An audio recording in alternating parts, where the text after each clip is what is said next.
Good Wednesday morning. Welcome to Ice Age TV here. And boy, I tell you what, beautiful weather, colder, and just beautiful out here today, but it's chilly. Come on, pups. It's a chilly day as I start the morning routine and the morning conversations to myself. What is the theme today? Boy, I tell you what, that's challenging. Yeah, I think challenging would be the appropriate word for the theme today. I mean, good Lord. Wow. Yeah, challenging times. Come here, pups. Come on. I mean, tell you what, talking about challenges. Anybody follow the news and all the elections, all the voting? If anybody went and voted yesterday, did you pay attention to what you did or didn't accomplish? Yeah, challenges. I have to say today's theme is challenges. Yeah, what do I mean by that? Well, that's a broad... Come on, girl. That's a broad statement. Yeah, my challenges are what car are you going to buy next? Yeah, my challenges are what cars do I keep? Yeah. Come on, let's go. No, you're not doing that. Come on, get in. The girl's got that look on her face like she sees something across the way. Yeah, so what are my challenges beyond the country's challenges, right? And voting last night spoke volumes of the challenges that we are experiencing in our country. And the challenge is people want change. Yeah, I mean, the polls last night are for sure showing that people are challenged and they want to challenge the change, right? For me, challenge is, what am I getting next? Yeah, how does that all play out? If you're watching my channel, you know that conversation, right? Yeah. Following me. So anyways, I just thought to myself this morning, I didn't really think much about what I could get a conversation to be, but as I walked out the door, it just popped in my head that we'll talk about challenges. How about that idea today? To see if I can entertain you for a few minutes on my views and ideas of life experiences. I also thought to myself, the conversation just more should be called reality. When are we going to start living in reality? I mean, when's that conversation going to start? We get the morning going here. Dogs in the same spot. Kind of the morning routine, getting things in order. So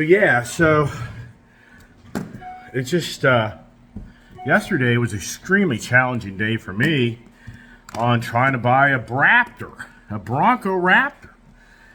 So as far as that goes, challenges, wow, that was a long day. I mean, I don't like really doing deals that way.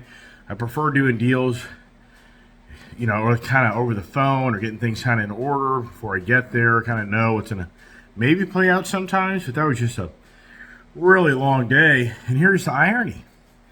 I don't think it's over. I don't know. I have this is a challenge. This is that's what I'm talking about. Challenges is even for me, but I think to myself as well, boy, after going to vote yesterday and witnessing the challenges that are going on in this country right now, and to see that, so the big, the whole talk was the red wave, which the red wave means the GOP party, Republicans, great old party, versus the Democrats, the blue. So the red wave was supposed to just be the red wave.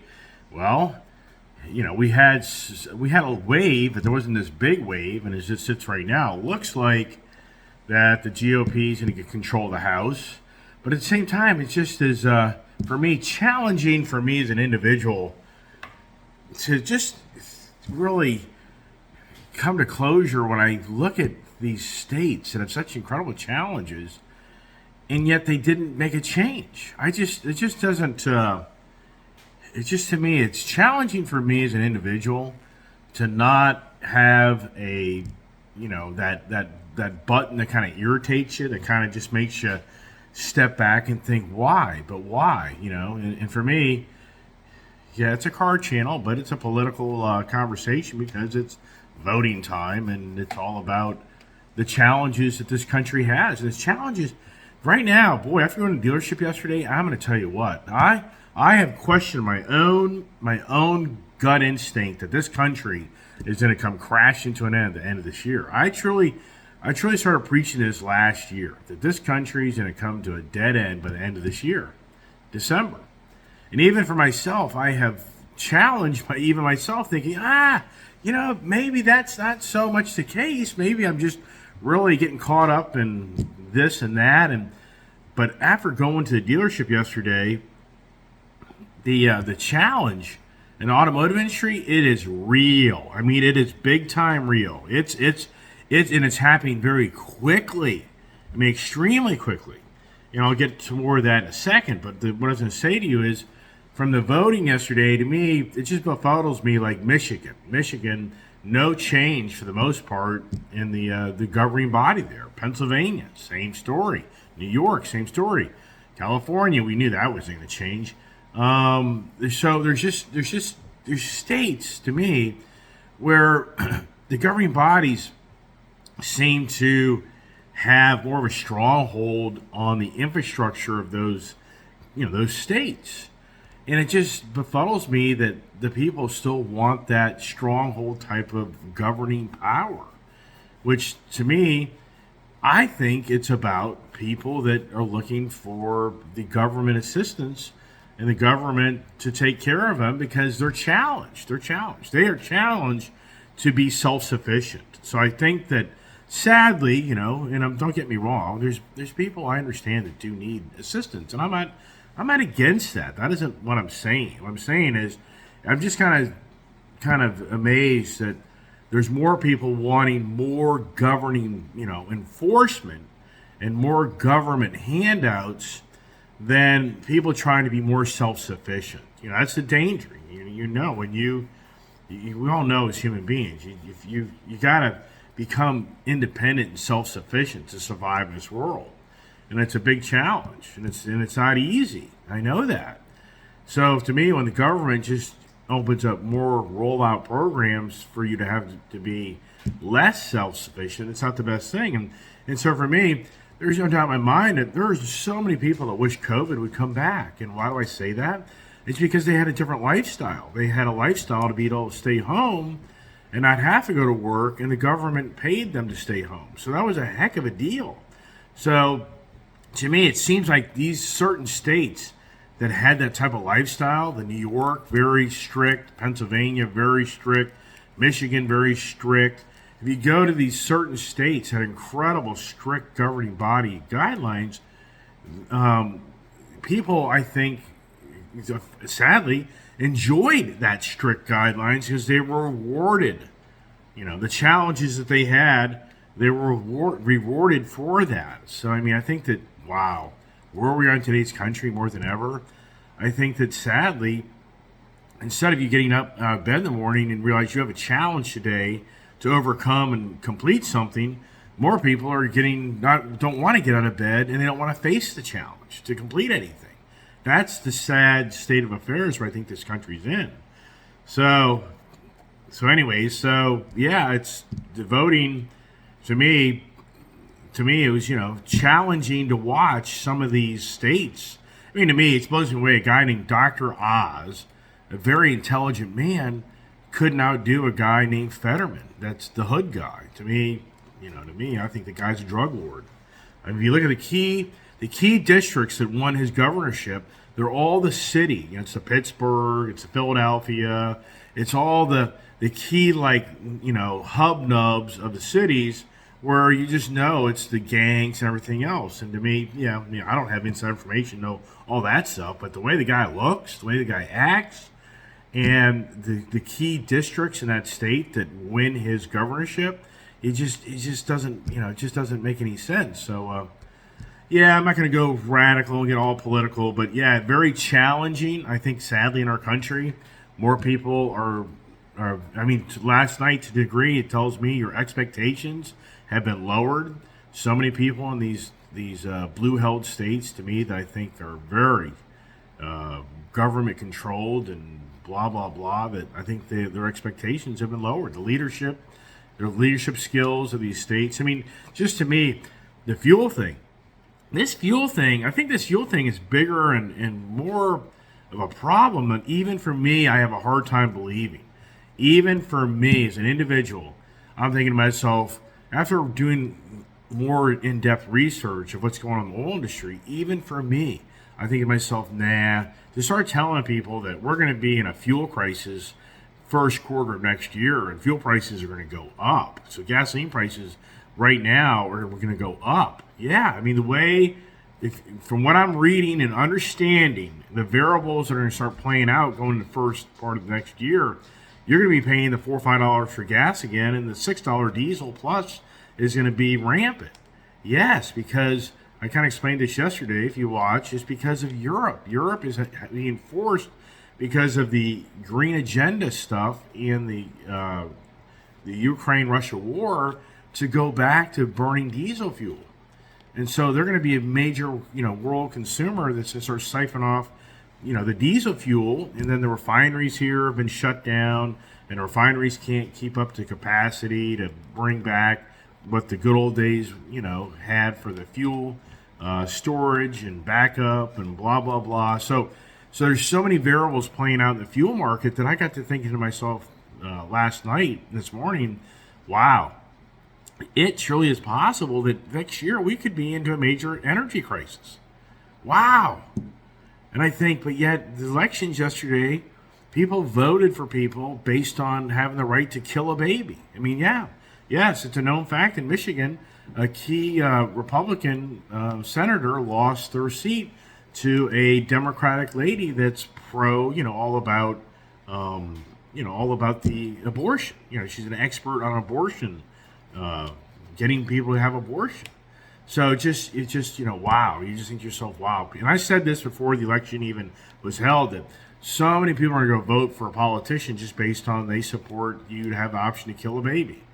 And so now, but I think to myself, wow, the leadership right now in this country more than ever isn't there, and we're all paying dearly for all these leaders that are making just terrible decisions and terrible mistakes, and you and I are going to pay for it. So the sad part is, does inflation go down?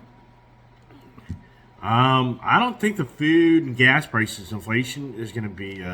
I think that that's all going to go up. Now the cars, that's going to those are going to be hit. The housing market's going to be hit. The jobs are going to be hit. So wages are going to be hit. So Meta today is laying off 11,000 people today, and so as time progresses, I think we're going to hear about more. And then all the retailers are already bracing for a very, slow holiday season. That Amazon isn't going to be ramping up their workforce, and the UPS. The list goes on and on and on. Of so many companies are saying that isn't going to be the big heyday of them getting sales. So kind of going back to the car market and all, for me, just yesterday from going to that dealership, if you follow my videos, and I went over and looked at that Bronco Raptor truck. That thing is so big as far as tall wise. That thing is so high. I mean, it's borderline a challenge getting in and out of that thing. That thing is big. I mean, it's a badass vehicle. And for me, I'm just an individual that's so addicted to cars and trucks and SUVs. The downside is, do I really need that? No, I don't. But do I want to be able to say, hey, I owned a Ford Raptor Bronco in my lifetime? Yeah, there's the challenge. There's my challenge in life. Does it make any sense? It doesn't. But here's the thing. Yesterday, if you watched the video, you saw me go through the whole process with my daughter yesterday, and then we looked at that GT500. A GT500 deal, they only go 36-month financing. So that's what killed the whole deal. But also what killed the deal was the credit finance company said it's one or the other. So it was such a long day, and then the key guy to make the decisions was walking out the door that I had to say one or the other. So at the last minute, I said, all right, we'll focus on the Bronco. But the Bronco numbers aren't making any sense.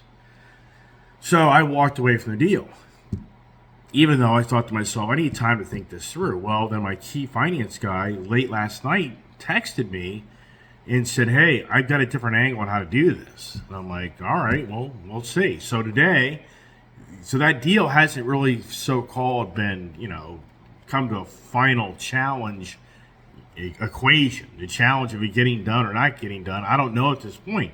So today, it's still possible I could end up owning a Ford Bronco, but the challenge is I'm going to have to give something up. And it's just too much personal information that I'm not disclosing on my YouTube channel. But there's different variables that have to play out for me to make this deal go. So it means I may have to go a different route to give a different vehicle up. Yeah, that's a challenge. Do I let something else that I really like here go for the Bronco Raptor?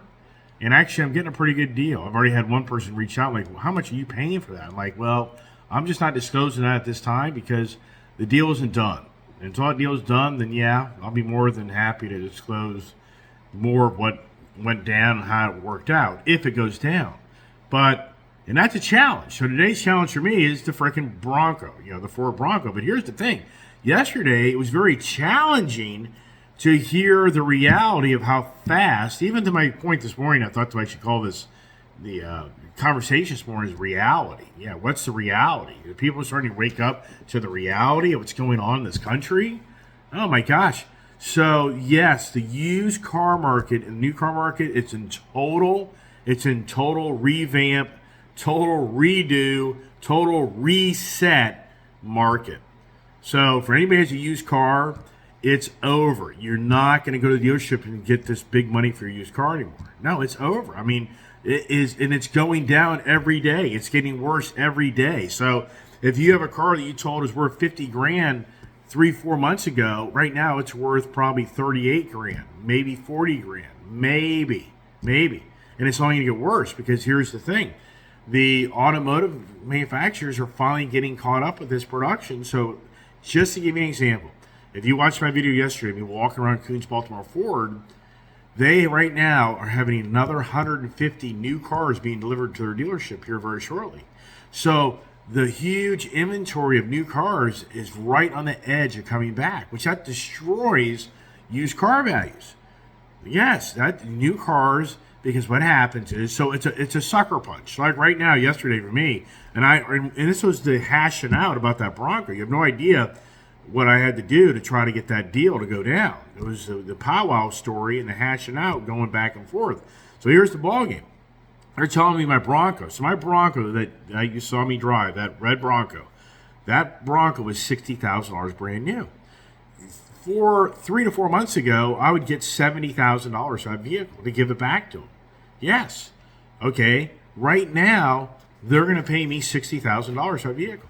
So, I mean, in the good old days, that wasn't a bad number. To go buy a car, drive around, and I bought it in January, I put 10,000 miles on it, and to turn it back in 10 months later and still get what I paid for it, that's a hell of a deal. But we've all been spoiled by this freaking pandemic just, beyond believable pandemic fiasco that's created all these economic different, turmoil in my eyes. The whole point is my car doesn't have the value now that it did 3 to 4 months ago. So that's just me. Now that's just today. And even at that dealership, which is beyond believable, on the Bronco forum back in January, February, March, April, May, all you hear people is griping about they can't get a Bronco, can't. And you go to the dealership, you're going to pay $20,000 over to buy a Bronco, blah, blah, blah, blah, blah, blah, blah. Now they have Broncos staying at their dealership. So what they're telling me yesterday is this. Hey, man, we have 4 Broncos on our dealership lot. We really don't even want your Bronco. But since you're who you are, we'll take care of you because you're such a dedicated customer of ours, but technically we don't want another Bronco. We already have 4 we can't sell. And what's really incredible, the Mustang Mach-E's, the one I traded in over a month ago, 45 days ago, it's still sitting there. They're not selling. The Mustang Mach-E's are not selling. Oh my gosh. What is going on? Wow. The Ford Bronco, these are the hottest items that were out there this past year for Ford. The Bronco, the Mustang Mach-E. Poof. Done. They're not selling. So here's the problem. So I was arguing with these guys yesterday. Okay, so now I'm getting killed on my vehicle's value compared to what it was 3-4 months ago. but you still want incredible numbers for this rare Raptor, which I already know it's a rare truck. You're not going to get anywhere in that conversation. If I was looking at F-150 regular old truck on their lot, then yeah, I would get some. They would probably start taking some money off. Yeah, so if you're patient, if you're extremely patient, which yeah, my patience, yeah, right. Yeah, don't listen to the preacher. Yeah, right. Yeah, do what he does, do what he says. Don't do what he does. So anyways, if you're smart, you're going to sit it out because right now, the car market's definitely getting ready to go into the just a downward spiral. So go to the dealership to find a discount in a Bronco. Yep, no doubt in my mind. You're going to go to a Ford dealership. You're going to be able to get a discount on a Bronco. Absolutely, it's going there. Mach-E GT, absolutely. Ford F-150 Lightning. The challenge on that one is this: the 2023 models have been jacked, but by $10,000 or something like that in pricing. So the F-150 Lightning truck, that's going to be more challenging to get kind of the deal because it's more sought after. It's such a versatile work truck. It's a whole broad market of more. So I wouldn't look for the F-150 being like the giveaway deal. But the ones I just mentioned, yep, those deals are coming down the road.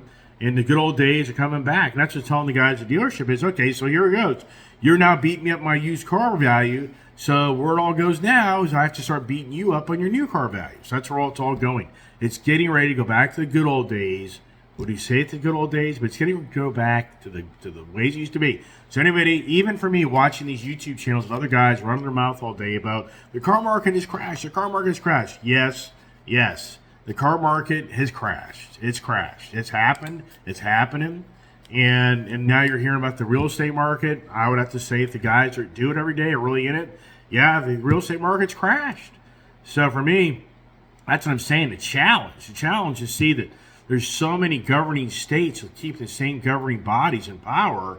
And we all know we didn't change the power of the sitting president, this guy that's beyond comprehension why this guy's even the president of the United States. It isn't, just beyond believable. We have this in our country. Is our country really as great as we think it is? This is the number one guy in the country that's supposed to be running our country. Are you kidding me? Running into the ground? That's what all's going on. It's being run into the ground. So so my 20K stock evaluation, wow, it could possibly play out because just right now, the reality, as I say, I was going to name this channel this morning, the theme, reality. The reality is starting to set in right now, which I already predicted this. I predicted over a year ago that the fourth quarter would be the jaw dropper. That you'd be like, oh my God, you got to be kidding me, honey. We bought that car for $60,000. It's worth $40,000 now. And we need to get rid of it. And that's the thing that I heard at the dealership yesterday as well, is so many people have got caught up as bad as me or worse that buy a car, keep it for a month or two, and then they turn around, bring it back, and buy another one because they could. Yeah, this is real stuff. People would buy a car and own it for a few months and just turn around and buy another one. Think this through. You got to think this through. This is classic. When you buy a new car, you have 45 days to make the first payment.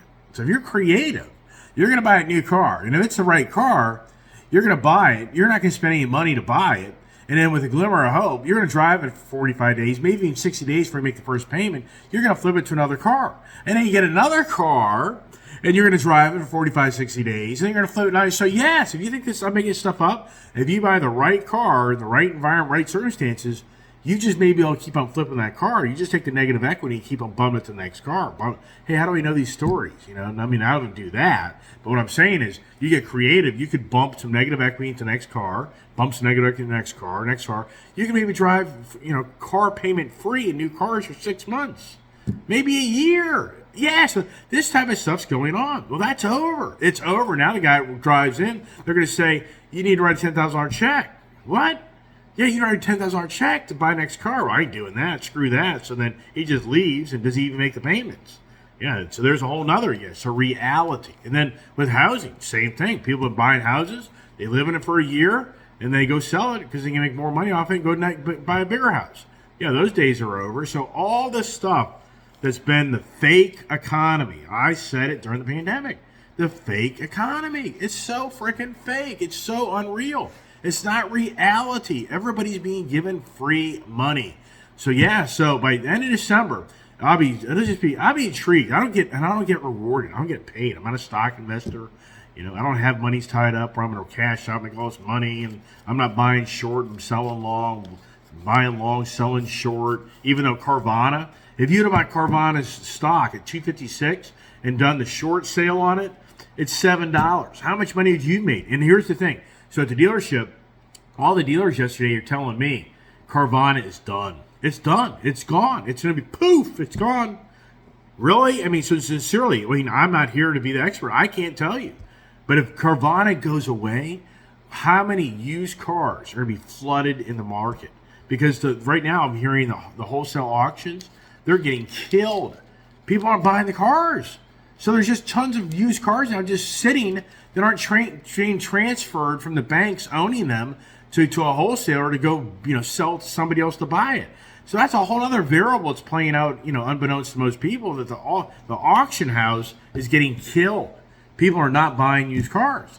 So, because they all know, they're all worried they're going to buy too high. That's the worry. That's the chatter at the dealership yesterday, is they don't want to give me a lot of money for my vehicle. They're scared. They're scared that they're going to end up having to pay to get rid of it. Yeah, that's going on. So if Carvana does go broke, bankrupt, wow. That's going to be a huge hit in the car market, where the used values are just going to tank even more. So if anybody's watching my channel and has a used car and you're on the edge to get rid of it, you better get rid of it like today. I'm not lying. You better get rid of it today, because it's not going to get better. It's going to get worse. And if you're smart and you can actually sit out the market until next year, you're going to be reaping all the rewards. Yes, you will. So, all right. Just want to kind of give you an update of my ideas and thoughts and the challenges. I think we're in extremely challenging times, more than ever. I think the fuel, even for me as I say this, I even think that I'm embellishing, and I'm just really making a statement that just isn't factual. But man, part of me is like, wow, is next year, because it's because of the oil Russian embargo. You realize it or not, there's supposedly a whole bunch of more Russian tankers that aren't supposed to be Russian oil, but they're just in a different tanker. Russian oil is coming to our country, and we're going to go ahead and we're going to use that. But after January 19th, the new sanctions against Russia are imposed, so we're not going to be getting that oil anymore. So there's a whole variable of the Russian oil is going to disappear next year, first quarter, if Russia doesn't get their act together, I guess, and start playing nice with Ukraine. And so the whole variable of the oil fiasco is going to get worse first quarter of next year. So we truly are looking at the potential, in my eyes, of extremely expensive gasoline next year and diesel fuel. What's that going to do? I mean, it's already, how much longer can you continue to pay the price? And it's because of the lousy leadership of this country over the years. It isn't just overnight. We realize it or not, these refineries, I read about this during the pandemic. So we can blame the guys sitting in office for a lot of things, in which rightfully so. But at the same time, unbeknownst to a lot of people, during the pandemic, the oil industry just tanked because nobody was buying fuel because they were sitting at home ordering things from Amazon or doing their little camping trip in their backyard with their family and hanging out. So the oil industry had to cross the bridge where there's X amount of refineries that weren't up to date on safety and EPA guidelines, a lot of variables for those refineries to be refreshed and updated. Well, they took out those refineries. The oil industry, the oil companies came to closure that it wasn't worth the investment to try to refresh these refineries, and so they closed them. So that's one of the problems in the country. It isn't just so much the so-called stop the drilling of oil. It's more about the refineries. We don't have as many refineries to refine the oil that we receive and we produce. That's the big challenge. And that's what I say, that to hear that now we could be more in a little bit of an oil crisis, meaning we don't have as much oil to bring in a timely manner, and we can efficiently manage them to refine it in a manageable way. If that kind of gets disrupted, it's going to create incredibly expensive fuel. Yeah, wow. Man, I tell you what, I just have said it so many times. The leadership of this country has just gone to the ground. And sadly, people are electing officials based on just some little agenda. You know, whether it be that they want, you know, the LBGTV or the, you know, whatever. It's just incredible. Whether they want the person doesn't want to have police enforcing their communities. But anybody notice how quiet it's been? Does anybody notice how quiet it's been? The last major election, it was beyond believable. The hate in the media machine and the people in the streets rioting, burning cities, the hate against the police, the never-ending 24/7 of showing every police officer that had shot somebody. Where'd that all go? I mean, did that all really? I mean, it's beyond believable how that all disappeared. Just beyond believable. And you have to say to yourself, but it's because there's a different color in office. It's a blue color that's in office, and it's a blue color that has control of the House. So, which it also controls the media machine. Has anybody figured this out? Elon Musk is getting killed by the blue media machine. Yeah, he is. Yeah, Elon, this is going to be so interesting. This guy's had to cash out so much money on his Tesla stock, and get this, he's lost $250 billion in value of Tesla and his portfolio just this year. Just this year. Wow. Yeah, that's why he's telling everybody, you need to go vote red because the blue has done a terrible job of managing this country. And it's going to continue on. It isn't going to be a fix overnight. There's a lot of challenges ahead for us. And, you know, we need the people to pull up their britches and take on the challenges and have a spine. All right, everybody. Appreciate watching my channel. And what's the next adventure? It could be you. Well, it's possible I could be driving back to Kuhn's Baltimore Ford to buy a Ford Bronco Raptor. But the challenge is, it's a different scenario with a different. It isn't about me giving a Bronco up for a Bronco. It's now me having to give something else up. Yeah, do I give up one of my GT500s for it? Do I give up one of my Hellcats for it? Do I give up my Ford Raptor truck for it? I mean, here's the challenge. Yeah, that's probably where it's going if I really want that. I'm going to have to sacrifice something. That was another thing I thought to myself is sacrifices. You know, what do you sacrifice? What are you sacrificing to get something? Yeah, a lot of people are sacrificing a lot. They're electing these officials that have the stronghold on governing and dictating people more than ever. So anyways, all right. Appreciate everybody's really great comments and watch my channel and follow along and stay tuned for a possible Raptor adventure. I mean, part of me is like, why? Don't do it. Because the damn thing, just getting into the thing is a major project. Yes, getting into that Raptor, that thing is tall. It's not that easy. I'm thinking, come on, man. What are you going to do? The danger is once I drive that thing, I guarantee I'll be like, whoa, this thing is insane. I don't know, man. Well, this is interesting times, challenging times. All right, everybody. I hope you have a challenging day, that you're rewarded for it. And my YouTube channel helps you be rewarded for some of my insight and information. How about that, right? Hey.